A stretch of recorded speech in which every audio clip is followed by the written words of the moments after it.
La lectura puede ser entendida como la experiencia social que contempla al lector, al texto como al contexto. Es un proceso cognitivo y comunicativo.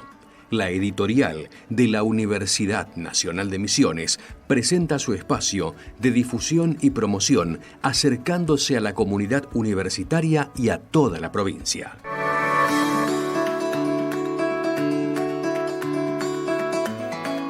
Libros, novedades, materiales de cátedras, tesis y ciclos de colecciones. Ahora, sus autores tienen la palabra.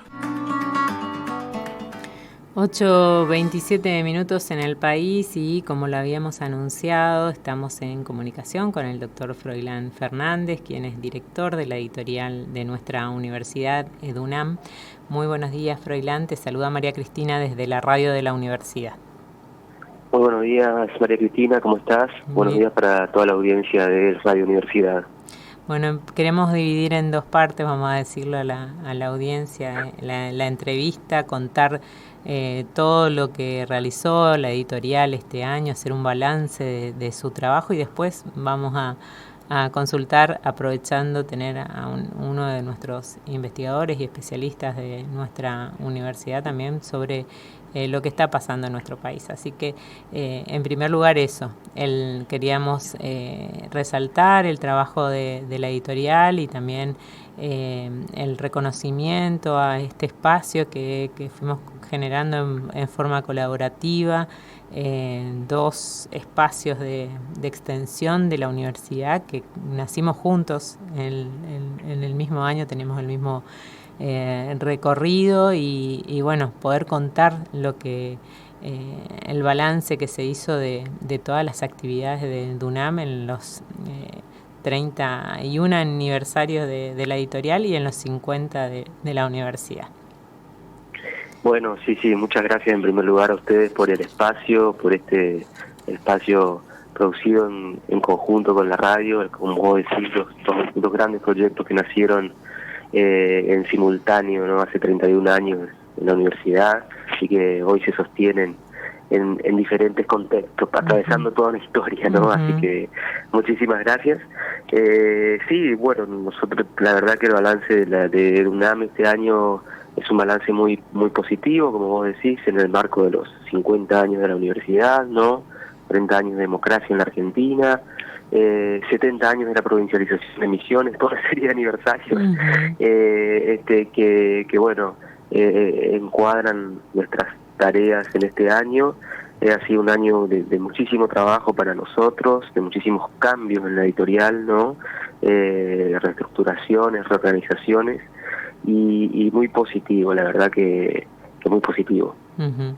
Bueno, y en cuanto a los hechos así más trascendentes, digamos, que tuvieron en este año, entre las presentaciones, las obras, los desafíos que tuvieron este año, ¿qué nos podés destacar, Froilán? Bueno, creo que hay una serie de digamos, podemos dividir en una serie de áreas de trabajo, ¿no? En primer lugar, una fuerte redefinición de políticas editoriales tuvimos este año, un trabajo que comenzamos en la segunda parte del 2022 con toda una etapa de autodiagnóstico en la que participó todo el equipo de la editorial, trabajando con el catálogo histórico del sello. A partir de eso detectamos una serie de dificultades, otras que había que atender, y eso nos llevó a redefinir políticas editoriales, circuitos de publicación, proceso de revisión de los materiales que ingresan a la editorial. Creamos un comité de asignación de evaluadores con investigadores e investigadoras muy prestigiosas de todo el país que nos apoyan en este proceso, y eso lo empezamos a llevar adelante a partir de abril de este año. Así que bueno, ese trabajo fue realmente interesante para nosotros. También en ese sentido pensamos nuevas formas de articular con la comunidad universitaria en general, ¿no? Con charlas en las unidades académicas. En las distintas regionales también, ¿no? En las distintas regionales estuvimos llevando nuestra charla a Oberá, nos faltó El Dorado este año, pero iremos el año que viene. Estuvimos en la Facultad de Posadas, abriéndonos al público universitario, que es el interesado en publicar en la universidad, ¿no? Nosotros tenemos una misión que es la de transferir los conocimientos que produce la universidad, así que bueno, ahí estuvimos hablando del libro, de qué significa publicar, y en ese marco también lanzamos una convocatoria, yendo a buscar a los autores, proponiéndoles que postulen. Esa convocatoria cerró hace muy pocos días, tuvimos más de 10 presentaciones que ahora están en evaluación, así que en ese aspecto, bueno, ese es un gran campo de redefiniciones y trabajo. Después, como vos decís, todo lo que tiene que ver con las publicaciones que hicimos este año, publicamos más de 12 títulos nuevos, novedades en diferentes formatos, con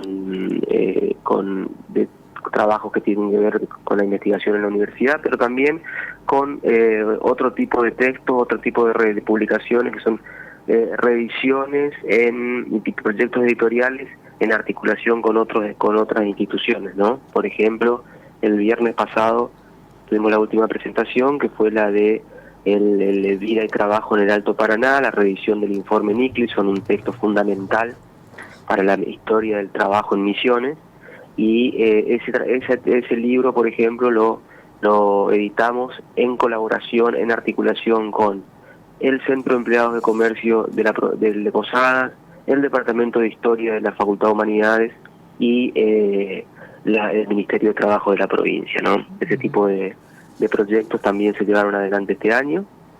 Y por otra parte, lo otro que yo también destacaría de nuestro trabajo es la redefinición, la posibilidad de abrir nuevos puntos de venta en toda la provincia, de que nuestros libros hoy estén circulando a nivel nacional, con un convenio de distribución con una distribuidora nacional de libros universitarios, ¿no? Y bueno, por supuesto, todo el trabajo que hicimos en comunicación, tanto en nuestra página como en nuestras redes, y un espacio específico, así como tenemos este espacio específico aquí con ustedes, también una sección en la revista Nexos de la Secretaría General de Extensión, ¿no? Así sí, que eso se sumó bueno, este año, y también la propuesta y la apuesta de articular con la Biblioteca Posadas también, ¿no? Con esos lugares exactamente, bueno, exactamente, sí, uno de los puntos de venta y de articulación constante fue la Biblioteca Popular, con en este espacio en el que presentamos libros, en el que presentamos el lanzamiento de nuestro catálogo en agosto, ¿no? Sí. Porque bueno, también consideramos que, como vos bien decías, este es un programa de extensión de la universidad, y articular con la comunidad, y en particular en este caso con una institución como la Biblioteca Popular de Posadas, muy emblemática para la cultura local, es muy relevante para nosotros. Y entre los autores también destacar que el catálogo y la historia de la editorial tiene también a nuestros principales referentes culturales, también de la música. Exacto. La recuperación y la puesta en valor, digamos, de nuestros autores. Exactamente, sí. El otro día, falleció Ramón Ayala, y yo recordaba con el equipo de trabajo que la primera publicación que hizo la universidad en 1985, antes de la existencia de la editorial, fue un libro de Ramón Ayala en el marco de la Secretaría General de Extensión Universitaria, ¿no? Así que bueno, la memoria también el papel muy relevante que ha jugado la universidad en la cultura misionera, ¿no? Y en poder haberlo destacado también en vida a Ramón. Exacto. Y a otros personajes no solamente de nuestra cultura, del deporte, ahora hace poquito también al músico que también estuvo en la radio de la universidad haciendo sus proyectos, Cacho Bernal, así que bueno, un gran rol del área que a veces se olvida, ¿no? De todo lo que se produce en la universidad, así que hay que destacarlo también. Y pasando, Exacto, sí, Froilán, de todo el escenario y bueno, el balance de la editorial, ¿cómo proyectan para el año que viene, el año próximo, la editorial en este escenario del contexto que estamos viviendo con este presidente que anunció este decreto ayer, que bueno, irrumpe en escena con un montón de cuestiones que atraviesan no solamente la universidad, a toda la comunidad, ¿no? sí, creo que vivimos un momento muy complejo políticamente, ¿no? Que también es el inicio de un cambio de época, un cambio de paradigma, de forma de relación política, ¿no? De los sentidos de la política en general se han modificado. La emergencia del fenómeno Milei y libertario instalado ya institucionalmente como gobierno, creo que tiene que ver con un fenómeno cultural, social, que viene precisamente a replantear las formas clásicas, canónicas de la política nacional, y que además se encuadra en un fenómeno global, ¿no? Creo que nosotros también tenemos que tener en cuenta que esto que nos está sucediendo a nosotros, muy crudamente, es algo que viene sucediendo, al menos en Occidente, digamos, por decirlo de algún modo, desde hace una década, ¿no?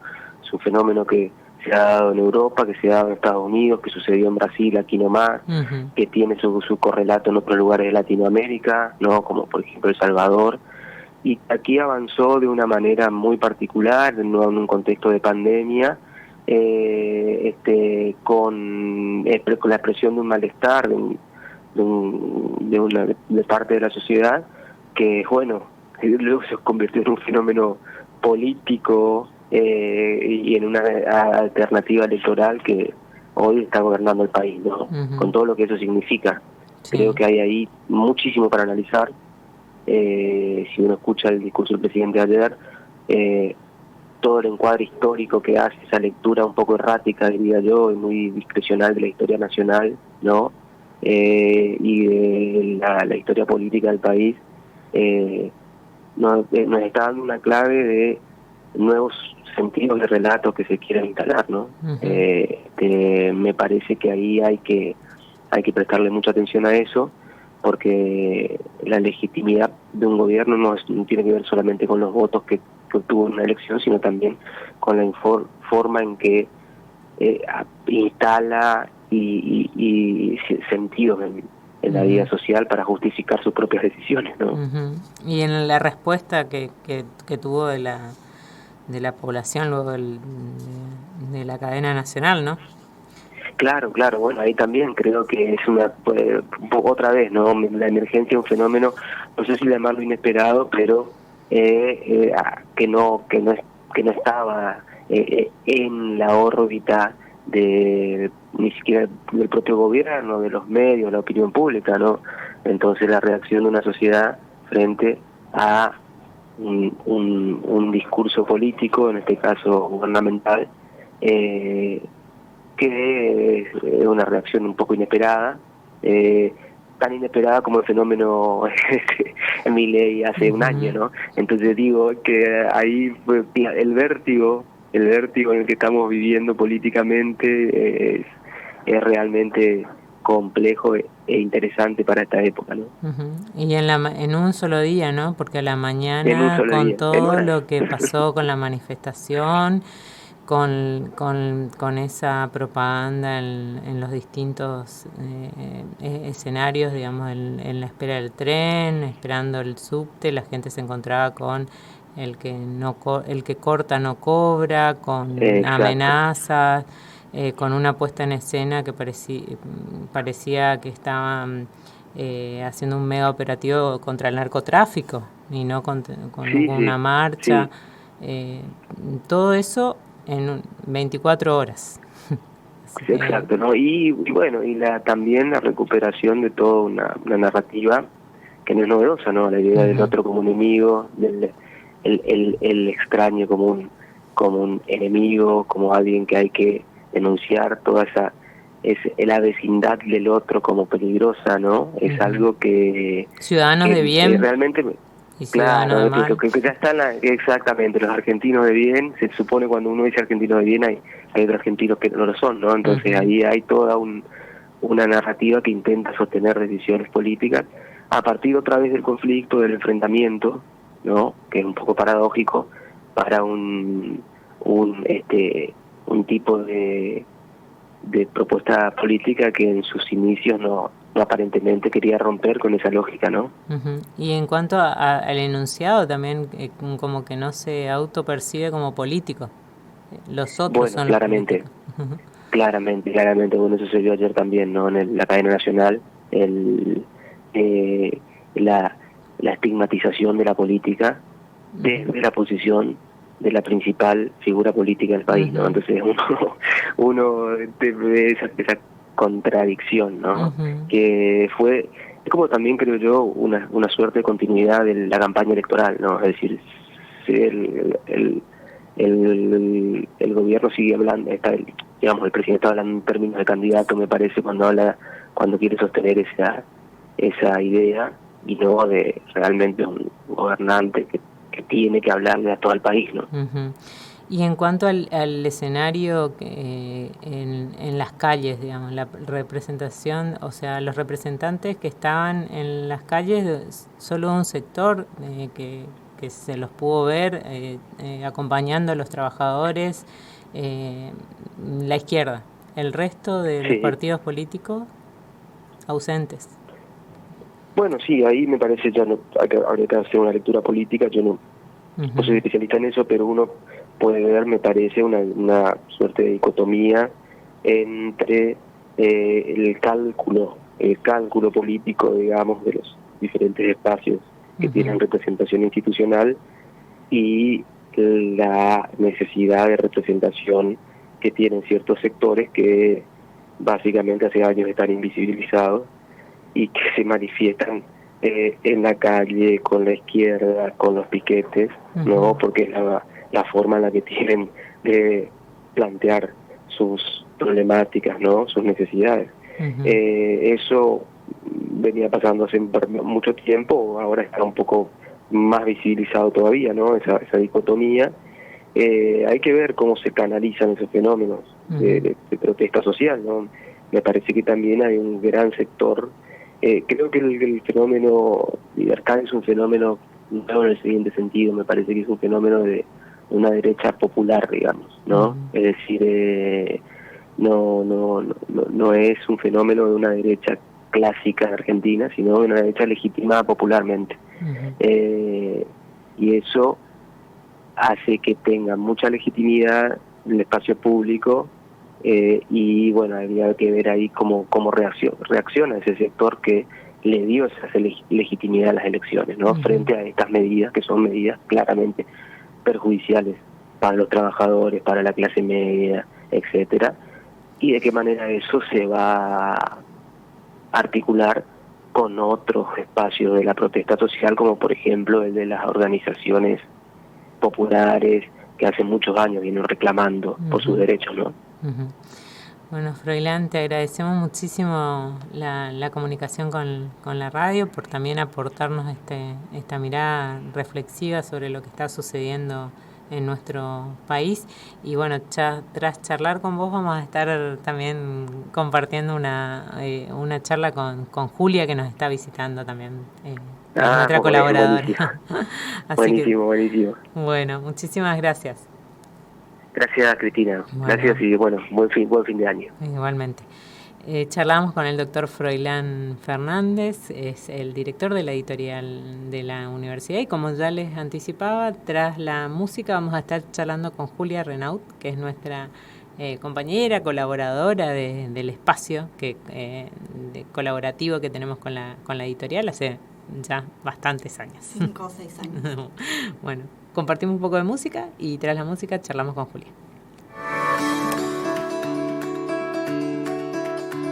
Editorial de la UNAM, integrante de la Red de Editoriales Universitarias Nacionales REUN. una editorial que brilla con luz propia.